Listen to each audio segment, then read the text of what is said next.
In November 2013, and at a cost of $118 million, India launched an unmanned lunar orbiter on a 9-month trip to Mars called Mangalyaan or Mars Vehicle. It was the latest event in the country's rapidly growing space program, which currently costs the government $1 billion a year. As the spacecraft rose from the launch pad, India's space program became only the fourth in the world, after Russia, the United States and Europe, to venture to another planet. The launch was a moment of great pride for the Indian government and its 50-year-old space program, but it also sparked a negative reaction amongst many people at home and around the world due to a feeling that India had got its priorities wrong. Opposition was particularly marked amongst some people in the United Kingdom, which had donated over $800 million in aid contributions to fight poverty in India in 2013. How could the Indian government possibly justify this annual expense at a time when the World Bank has ranked the standard of living of its people to be a lowly 148th out of 189? The USA was 13th, when 2/3 of the country's children are officially malnourished and half the population lacks modern internal toilet.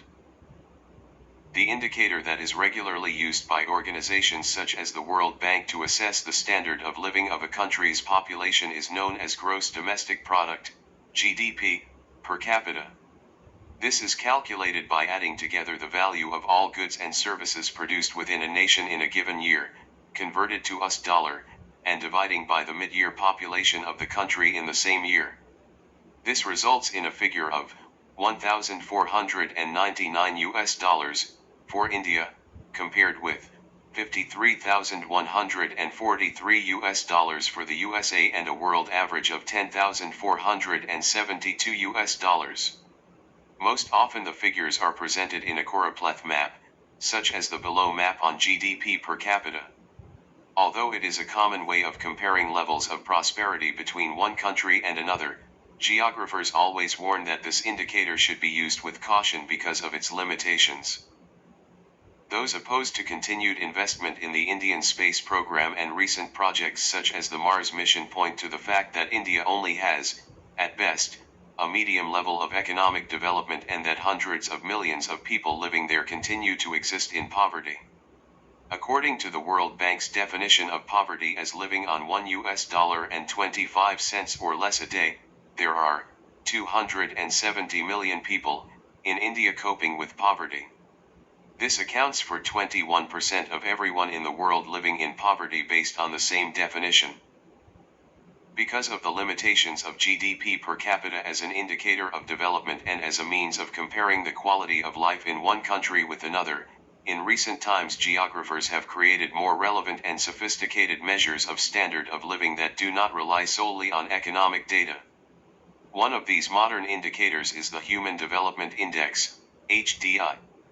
Japan World Average, 36% Human Development Index 0.8 to 0.999, very high, 0.7 to 0.799, high, 0.551 to 0.699, medium, 0 to 0.550, low.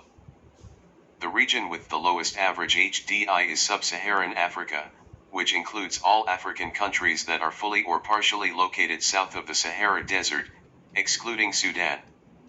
Poverty in Sub-Saharan Africa has been rising over time and its countries face a situation worse than most other countries in the world.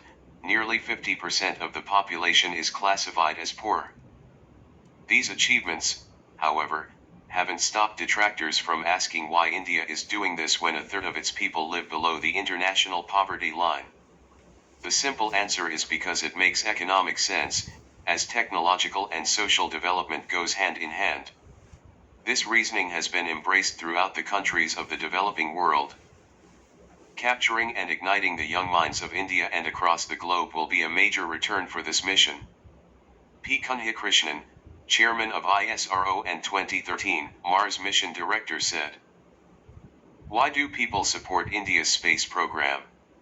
In 2008, India sent a mission to the moon, and in the years ahead the Indian Space Research Organisation, ISRO, has even more ambitious plans. As well as the Mars probe in 2013, ISRO plans to send a spacecraft to Venus in 2015 and then another probe to the Sun. A reusable launch vehicle also being developed. Is according to RichTop10.com, the top 10 most technologically advanced countries in the world in 2014 were Japan, Singapore, USA, United Kingdom, Canada, France, China, Sweden, Australia, Finland. Supporters of India's space program use the multiplier effect as a strong argument for continuing to invest money that exists in the ISRO, mainly engineers and scientists, have in space exploration. They point out that the 16,000 jobs led to at least 100,000 new jobs being created already. These new positions are in businesses and services around India which either manufacture goods that the program needs, such as circuit boards, or provide services like security and catering.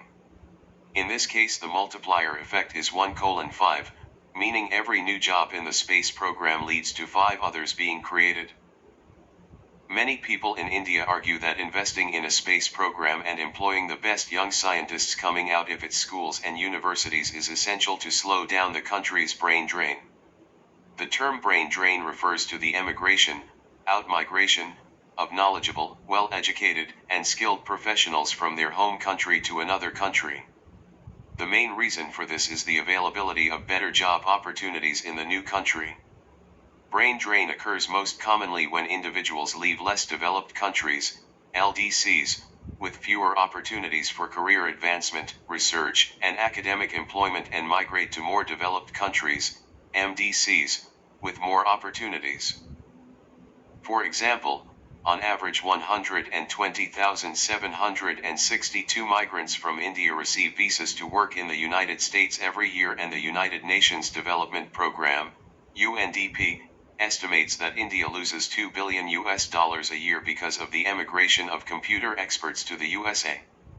In 2012, over 3,000 Indian doctors went abroad for studies and did not return. The brain drain of skilled men and women is most marked in the countries of sub-Saharan Africa, which, as you know, has the lowest HDI of any region. In other words, it's the poorest part of the world. From the map of the region on page 43, select any one of the countries shown and find out where most university-educated people who leave go and what they do when they get there. There are many things governments can do to combat brain drain. According to the OECD Observer, science and technology policies are key in this regard. The most beneficial tactic would be to increase job advancement opportunities and research opportunities in order to reduce the initial loss of brain drain, as well as encourage highly skilled workers both inside and outside the country.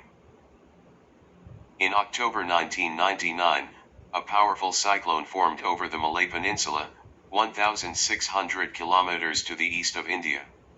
During the following 4 days, Cyclone 05B moved west across the North Indian Ocean to become the worst storm in India for 30 years.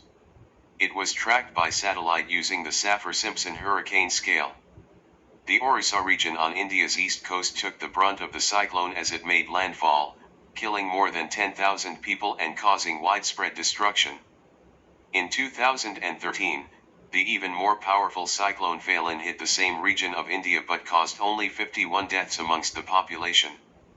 One reason for this was that in the intervening 14 years the Odisha State Disaster Management Authority had built 200 new cyclone shelters.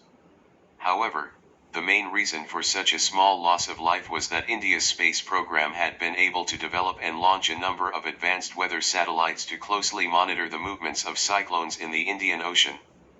This is another benefit of space technology and is often highlighted by the Indian government and supporters of continued investment in the program.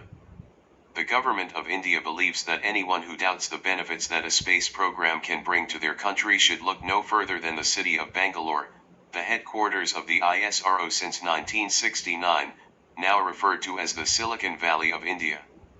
Since then, the city has become the center of India's defense industry. A huge technology park has been developed and a massive IT services industry has built up around the space program. Today, both homegrown technology giants such as Infosys and global multinational business software firms including Microsoft, IBM, and SAP make up the 500 IT companies that have centers in the city. Over 40% of India's IT industry is to be found in Bangalore, and together these firms bring in $17 billion a year for the country. Those in India who want to see the country's space program expand in the future also highlight that at with those of other countries, such as the United States, cost of $1 billion a year, it is incredibly cheap compared to Russia and China, and worthwhile in terms of what the country gets back in return from a relatively tiny investment. They say the $1 billion spent on developing the space industry is only a pittance compared with $20 billion spent each year providing cheap food for about 800 million Indians, including a school feeding program providing a meal for all children every day. $5.3 billion spent each year on a rural employment plan. $3.5 billion which India gives in aid contributions to other countries. $24 billion which India contributed to the International Monetary Fund to help the countries of Europe cope with the Eurozone crisis, 2010 to 2013. India is quite capable of sending a rocket to Mars and fighting poverty at the same time. In fact, the space program has so far been a hero of India's pursuit of development. Its annual budget is just 0.038% of India's GDP. The direct and indirect benefits of this minuscule cost to the country are huge and are contributing to lifting people out of poverty by generating jobs and paying decent wages. Our space rockets have already launched 40 satellites for foreign countries that pay us millions of dollars because our program is efficient and reliable. If people in this country are to improve their lives, then a successful and growing space program that brings in money and creates jobs is not a luxury but essential. The benefits are many, but most Indians probably do not realize how their space program touches them. All of this for a tiny fraction of government spending seems like a no-brainer to any policymaker. Today, India has one of the fastest growing economies in the world. In 2007, only 250 million people were in the more wealthy middle class. This is set to increase to 600 million, almost 1 in 3 people, by 2030. India's space program is one of the reasons for this. What can India learn from the experience of the USA's space program? The National Aeronautics and Space Administration, NASA, is the government agency in the USA responsible for the civilian space program as well as for aeronautics and aerospace research. The agency became operational in 1958, and since that time, most of the USA's space exploration efforts have been led by NASA, including the Apollo moon landing missions, the Skylab space station, and later the Space Shuttle and International Space Station.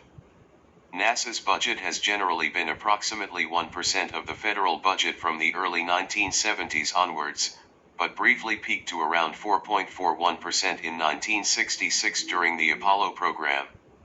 Currently, it is just below 0.5% of the $3.77 trillion government budget expenditure, amounting to $17.8 billion a year.